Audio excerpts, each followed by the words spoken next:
Absentee voting is underway in Montana, and every election, one of the more important choices that voters face, doesn't get much attention in the media. We're talking about Montana's 125 local contests for the state legislature, all 100 House seats and 25 races for the state Senate. MTN's Mike Dennison gives us an overview of the legislative big picture and what's at stake in these contests. Republicans have controlled Montana's legislature for most of the past 2.5 decades and currently hold a 59-41 majority in the Montana House and a 32-18 margin in the state Senate. It's unlikely that will change this election, but MTN analyst and Montana State University political scientist David Parker says small gains by Democrats could be significant.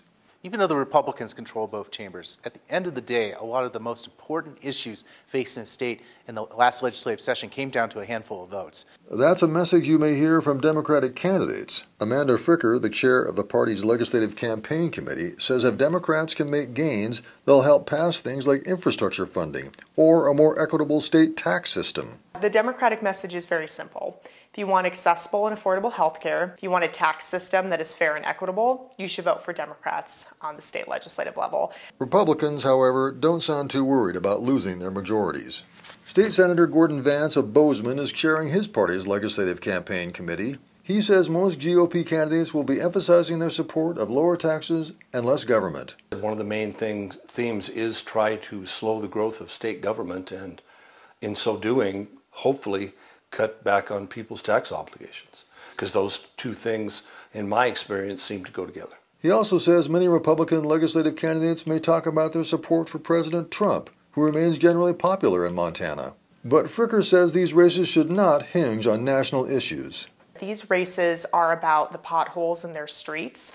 It's about whether their rural access hospitals remain open. It's about whether their property taxes continue to go up because Republicans are failing to pass these larger infrastructure packages.